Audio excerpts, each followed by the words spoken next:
Yes तो hello everyone, Rahul है। आज हम एक्सप्लेन करने वाले हैं 2023 में आई मूवी पोलियन सेल्वन 2 को। गाइज, मैंने इस मूवी का पहला पार्ट का एक्सप्लेनेशन ऑलरेडी कर रखा है और उस वीडियो का लिंक आपको इस वीडियो के डिस्क्रिप्शन में मिल जाएगा। अगर आप इसका पार्ट 1 का एक्सप्लेनेशन देख लेते हैं तभी आपको इसका पार्ट 2 का एक्सप्लेनेशन समझ आएगा। इस मूवी का पार्ट 2 का एक्सप्लेनेशन करने से पहले मैं आपको इसका पार्ट 1 का थोड़ा सा शॉर्ट एक्सप्लेनेशन कर देता हूँ। दरअसल आदित्य ने जब वीर पांड्यन को मार दिया था तो नंदिनी और पांड्यन हथियारों ने इसका बदला लेने के लिए सोच रखा था। और इधर तंजौर में मधुरथकन को चोल राज्य का सेनापति पर्वतेश्वर ने राजा बनाने के लिए पैलेस में सुंदर चोला और उनके बेटों को खिलाफ षड्यंत्र रचना शुरू कर दिया था। और फिर नंदिनी ने पर्वतेश्वर को बातों में लेकर अरुण मोजी को शिमला में बंदी बनवाने का आदेश दिवा दिया, जहां पर पांड्यन हथियारों ने अरुण मोजी पे हमला किया और वहां पर समुद्र में अरुण मोजी का जहाज डूब गया और सबको ऐसा लगा कि अरुण मोजी मारा गया। इसके बाद हम लोग फ्लैशबैक में देखते हैं कि किस तरह आदित्य के लाइफ में नंदिनी की एंट्री हुई। दरअसल नंदिनी आदित्य के राज के एक मंदिर में रहती थी, वहाँ अनाथ थी और एक दिन कुंदाबाई नंदिनी को अपना दोस्त बनाकर अपने पैलेस में लेकर आई, जहाँ पर पहली बार नंदिनी और आदित्य की मुलाकात हुई और तभी से ये दोनों एक दूसरे से प्यार करने लगे। मगर एक दिन आदित्य नंदिनी से मिलने के लिए जंगल गया तो वहाँ पर नंदिनी आदित्य को बात करने से मना करने लगी, क्योंकि कुंदाबाई ने बोला था कि वो एक अनाथ लड़की है और तुम्हारे कुल के बारे में भी हमें नहीं मालूम है, इसीलिए तुम आदि से दूर रहो। मगर आदित्य नंदिनी से बहुत ही ज्यादा प्यार करता था और वह उसे छोड़ना भी नहीं चाहता था, इसीलिए सुंदा चोला के आदेश के अनुसार नंदिनी को राज से बाहर कर दिया गया। और इस बारे में आदित्य को मालूम पड़ा तो उसे बहुत बुरा लगा, मगर वह नंदिनी को कहीं पर ढूंढ नहीं पाया। और इसी कंटिन्यूटी के साथ इसकी पार्ट 2 की स्टोरी स्टार्ट होती है। अब अरुण मोजी के समुद्र में डूबने पर पूरे राज्य में शोक का माहौल होता है और जब इस बारे में आदित्य को मालूम पड़ता है तो वह नंदिनी को मारने के लिए निकल पड़ता है, क्योंकि वह जानता था कि नंदिनी ने ही अपनी षड्यंत्र रच कर अरुण मोजी को मरवाया होगा। इधर पांड्यन हथियारे अरुण मोजी की डेथ बॉडी को ढूंढ रहे थे, क्योंकि बिना डेथ बॉडी के मिले ये लोग नहीं बता सकते थे कि अरुण मोजी मारा जा चुका है। इसके साथ ही काफी ढूंढने के बाद आदित्य का दोस्त प्रतिवन पर्वतेश्वर के पास आता है और उन्हें बताता है कि हमें अरुण मोजी के बारे में कोई भी जानकारी नहीं मिल पाई है। ये सुनकर पर्वतेश्वर को काफी दुख होता है, मगर तभी वहाँ पर नंदिनी आती है जो पार्थिवन को अपने साथ ले जाती है, जहाँ पर वह उससे एक मदद मांगती है। अब पार्थिवन नंदिनी की सुंदरता को देखकर उसकी मदद करने के लिए मान जाता है। दरअसल नंदिनी चाहती थी पार्थिवन आदित्य के पास जाकर आदित्य को कंदम्बुर लेकर आए, जहाँ पर मैं उससे मिलना चाहती हूँ। दूसरी तरफ मधुरथकन तंजौर की गद्दी पे बैठने के लिए अपनी सेना को बढ़ा रहा होता है और अपनों जैसे भक्तों को इकट्ठा कर उन्हें अपना साथ देने के लिए कहता है और ये सब मिलकर मधुरथकन को अपना राजा बनाने के लिए एक साथ आ जाते हैं। इसके साथ ही राजकूट के राजा मधुरथकन के पास आकर उससे हाथ मिलाने की बात करते हैं, जबकि इतने सालों से राष्ट्रकूट चोल वंश का दुश्मन बना बैठा था। मगर ये मधुरथकन को यकीन दिलाते हैं कि मैं अपनी बेटी की शादी तुमसे करा दूंगा और साथ ही मैं तुम्हें चोल का राजा भी बना दूंगा और बदले में मैं सुंदर चोला के दोनों बेटों को मार दूंगा। दूसरी तरफ हम लोग को मालूम पड़ता है कि अरुण मोजी अभी जिंदा है, उसे मोनी माँ ने समुद्र में डूबने से बचा लिया था।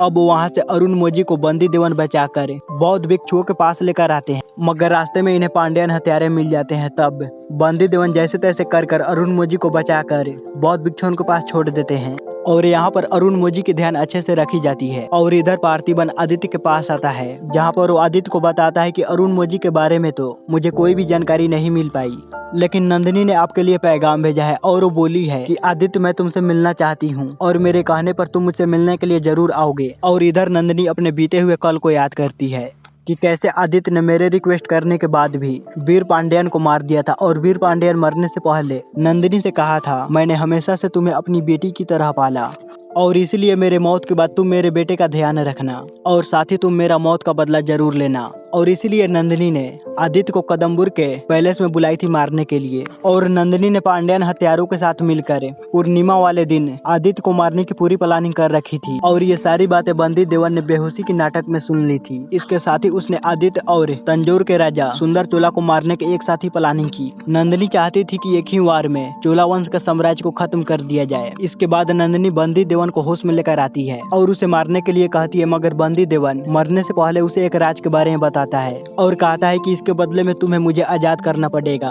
तब नंदिनी उसे वादा करती है कि हाँ मैं तुम्हें आजाद कर दूंगी। तब बंदी देवन नंदिनी को बताता है कि तुम्हारी जैसे ही देखने वाली एक औरत को मैंने समुद्र के किनारे देखा जो कि गूंगी रानी थी और उनका बाल सफेद था, वो जरूर तुम्हारी माँ होगी। ये सच्चाई जानकर नंदिनी इमोशनल होकर रोने लगती है और वहाँ से चली जाती है। इसके थोड़ी देर के बाद नाम्बी आकर बंदी देवन को छुड़ाता है और तब बंदी देवन उसे बताता है कि आदित्य की जान खतरे में है, इसलिए तुम इस जानकारी को आदित्य तक पहुँचा दो।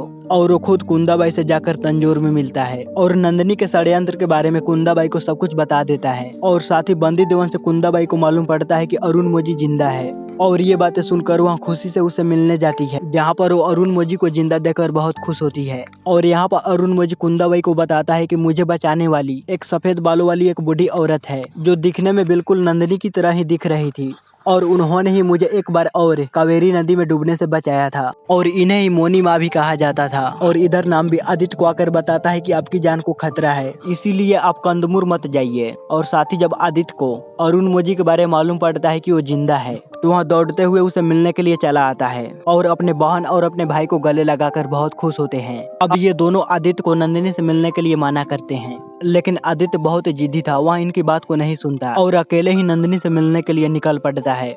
ये देखकर कुंदाबाई बंदी देवन से वादा लेती है कि तुम हर हाल में आदित्य की रक्षा करोगे, इसीलिए बंदी देवन भी चुपके से कंदमूर पैलेस पहुंच जाता है। इधर पूर्णिमा की पूजा में पांड्यान हत्यारे भेष बदल कर अरुण मोजी को मारने की कोशिश करते हैं, मगर ये सारे असफल रहते हैं। और इधर कुंदाबाई तंजोर वापस आ जाती है और अपने पिता से उस गूंगी देवी के बारे में पूछती है, क्योंकि जब पर्वतेश्वर नंदिनी से शादी कर लाए थे तब उसे देखकर सुंदर चोला का होश ही उड़ गया था। अब कुंदाबाई उनसे पूछती है कि उस गूंगी देवी से हमारा कोई ना कोई रिश्ता जरूर है। तब सुंदर चोला बताते हैं कि जब मैं जवान था तब एक बार युद्ध के सिलसिले में मैं कहीं पर बाहर गया था और वहाँ पर मेरी मुलाकात गूंगी देवी यानी कि मंदाकिनी से हुई थी और वहाँ हम दोनों के बीच प्यार हो गया था, मगर किसी कारण की वजह से मुझे राज वापस लौटना पड़ा। और उस वक्त मैं मंदाकिनी से वादा कर लौटा था कि मैं तुम्हें लेने के लिए वापस दोबारा जरूर आऊंगा, मगर कई सालों तक मैं अपने राज की काम की वजह से उसे भूल गया। और जब मुझे याद आया तो मैं मंदाकिनी को वापस लाने के लिए मैंने अपने दूत को भेजा और उस दूत ने वापस लौटकर मुझे सूचना दी कि मंदाकिनी की मौत समुद्र में डूबने की वजह से हो गई, मगर आज मुझे मालूम पड़ा कि वो तो अभी जिंदा है। अब ये सच्चाई जानकर कुंदाबाई को लगता है तो फिर तो नंदिनी आपकी ही बेटी है और इसी वजह से आपने आदित्य की शादी नंदिनी से नहीं करवाई, मगर ये सच नहीं था। नंदिनी सुंदर चोला की बेटी नहीं थी, मगर मंदाकिनी से बिछड़ने के बाद सुंदर चोला आज भी दुख में रहते हैं। इधर कंदमूर पैलेस में पर्वतेश्वर और बाकी सामंत डिसाइड करते हैं कि वो चोल राज को आधा आदित्य को दे देंगे और आधा मधुरत्कन को, मगर आदित्य चोल राज का ऐसे टुकड़े नहीं करवाना चाहता था, इसीलिए वहाँ डिसाइड करता है कि संपूर्ण चोल राज मधुरत्कन को ही दे दिया जाएगा। मगर मेरी एक शर्त है, मैं जहाँ पर जीत हासिल करूंगा वही सब मेरा हो जाएगा और मेरा सेना हमेशा मेरे साथ ही रहेगा। अब इस प्रस्ताव को हर कोई मान लेता है और पर्वतेश्वर आदित्य के कहने पर मधुरत्कन को बुलाने के लिए तंजोर की तरफ निकल पड़ता है। दूसरी तरफ कंजोर राज में पांड्यान हत्यारे गुप्त रास्ते से महल के अंदर चले आते हैं, जहाँ पर ये लोग आसानी से सुंदर चोला को मार सकते थे, मगर इन्हें अंदर जाते हुए मंदाकिनी देख लेती है और वो भी इनके पीछे चली जाती है। और थोड़ी देर के बाद यहाँ पर अरुण मोजी भी चला आता है। अब अरुण मोजी को जिंदा देखकर सुंदर चोला बहुत खुश होता है और उन्हें पूजा में जाने के लिए कहते हैं, क्योंकि सुंदर चोला अपने रूम में अकेला थे तो पांड्यान हत्यारे उन्हें मारने की कोशिश करते हैं, मगर तभी सुंदर चोला के सामने मंदाकिनी आकर खड़ी हो जाती है और सुंदर चोला की तरफ आ रहे बाणों को वहाँ अपने ऊपर ले लेती है, जिससे उनकी मौत वहीं पर हो जाती है। और ये देखकर सुंदर चोला रोने लगते हैं और उनकी आवाज को सुनकर अरुण मोजी वहाँ पर आकर वहाँ मौजूद हर एक पांड्यान हत्यारे को मार डालकर खत्म कर देते हैं। लेकिन मंदाकिनी के चले जाने के बाद सुंदर चोला और भी ज्यादा टूट जाते हैं। इधर मधुरत्कन अपनी सेना को लेकर राष्ट्रकूट के पास पहुंच जाते हैं और वहां बैठकर आगे की प्लानिंग करने लगते हैं। दूसरी तरफ रास्ते में पर्वतेश्वर को मालूम पड़ता है कि नंदिनी पांड्यान हत्यारों के साथ मिलकर आज आदित्य को मारने वाली है और इसीलिए पर्वतेश्वर रास्ते के बीच से ही वापस लौट आते हैं। और इधर कडम्बुर महल में पांड्यान हत्यारे और बंदी देवन छुपे हुए होते हैं। बंदी देवन पांड्यान हत्यारे से अरुण मोजी को बचाने के लिए आया था और फिर आदित्य नंदिनी के पास आता है और उसे कहता है कि मैं तुमसे जितना पहले प्यार करता था आज भी उतना ही प्यार करता हूँ और मुझे मालूम है कि तुम भी मुझसे उतना ही प्यार करती हो, मगर मैंने वीर पांड्यान को मार कर तुम्हारे प्यार को ठुकरा दिया और मुझे उसका दुख आज भी जीने नहीं देता है। इसीलिए नंदिनी मैं चाहता हूँ कि तुम मुझे मार दो ताकि मैं अपने पापों का पश्चाताप कर सकूं। लेकिन नंदिनी अब आदित्य को नहीं मार पाती। तब आदित्य खुद नंदिनी के हाथ में खंजर धराकर अपने आप को मार डालता है, जिससे आदित्य की मौत हो जाती है। और उसे बचाने के लिए बंदी वेदन जैसे ही आगे बढ़ता है तो पर्वतेश्वर को लगता है कि बंदी वेदन मुझे मारने के लिए आया है, इसीलिए वो बंदी देवन को बेहोश कर देता है। और इतने में ही पांड्यन हत्यारे पर्वतेश्वर को घायल कर नंदिनी को अपने साथ लेकर चले जाते हैं। अब होश में आने के बाद बंदी देवन आदित्य को बाहर निकाल कर लाता है, इसीलिए सबको लगता है कि बंदी देवन ही आदित्य को मार डाला है।